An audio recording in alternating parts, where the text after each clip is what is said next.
friends, welcome back to my channel. Today I'm sharing something a little bit magical, a brand new double-page spread in my watercolor junk journal. This one's inspired by soft wildflowers, vintage textures, and a bit of that layered mixed media messiness that I love so much. I'll walk you through how I built up this spread using torn papers, washi tape, collage layers and watercolors. And I'm also using pieces from my Whimsical Wildflower junk journal kit available on my RTD Creations Club and some printable templates from my Patreon. Whether you're here for some junk journal with me inspiration, love seeing process videos, or just want to soak up some cozy art vibes, I think you'll enjoy this one. Let's jump in. In today's video, I'm going to show you my recent creative project that I started, hopefully with the goal to inspire you to create your own, and to just give you insight into what my process is like when I am making art. And hopefully this will also give you some ideas about how you can go on and what you can do with these creative resources and with your own creative resources at home. So I'm working in a square mixed media sketchbook. This means that the paper is quite thick. I think it's about 300 gram in thickness, which means that it holds watercolor really beautifully. You can add other liquid mediums on top of it, like layering gouache or Mod Podge, or even covering your page in gesso, and so it will be strong enough to hold those mediums down. And then I have collected a whole lot of different pattern papers and elements from my Whimsical Wildflower junk journal kit. I will pop the link in the description below. I've also gone and traced out one of my little robins on a cherry blossom branch. I've got these templates available on my Patreon. I will also put the link in the description below for that if you're interested in that. And my intention is to lay everything out and then to paint my little robin. In that way, I'm creating an interesting combination of collage, mixed media, as well as some handmade art, some watercolor art. This just makes it more personal and interesting, and it just leaves it open to so many creative opportunities. Okay, so looking at my spread to start, I started with covering the right-hand side of the spread with a lovely lilac purple patterned flower paper, which has got a lovely brown paper backing. Taped that down with a bit of brown washi tape. I have torn out a piece of mixed media paper. I might journal on that. I might write some notes on that. I might do a little drawing. And then I've found other pieces of paper.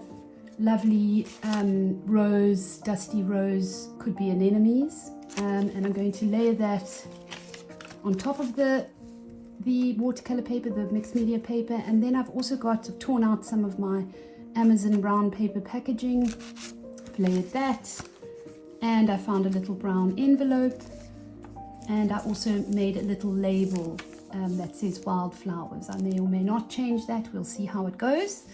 And I've got all these little artist trading cards from my junk journal kit.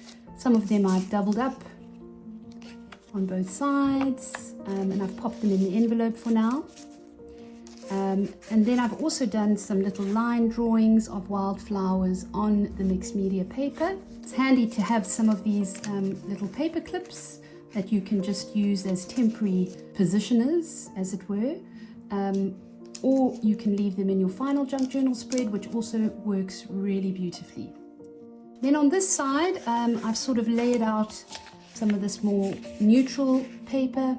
It is a bit like a line art drawing in the background. I've then got some lighter brown paper.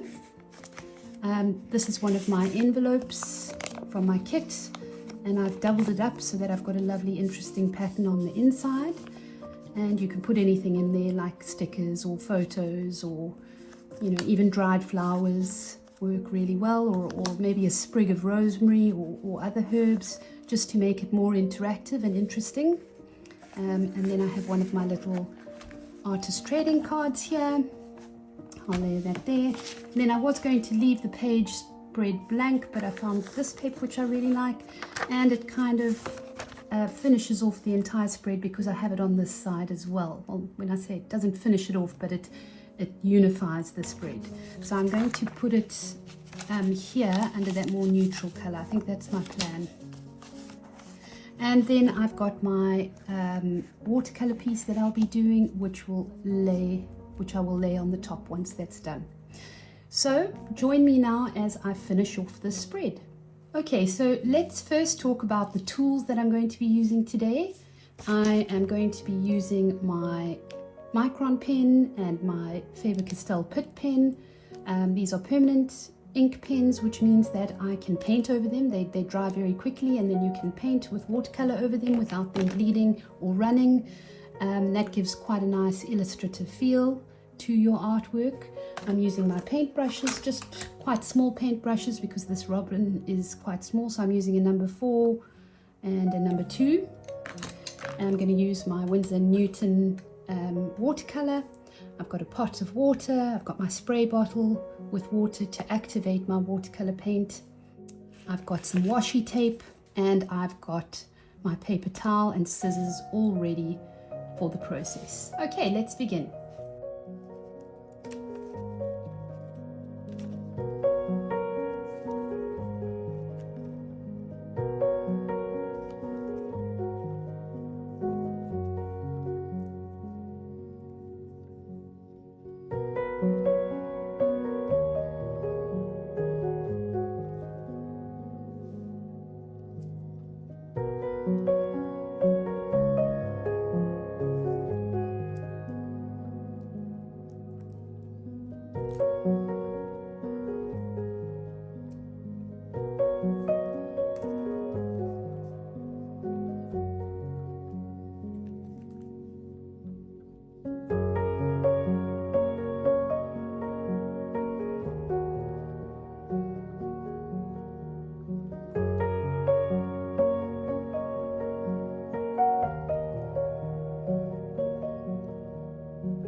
And there we have it. I've added some watercolor, some illustration and collage and some junk journaling elements to complete this spread.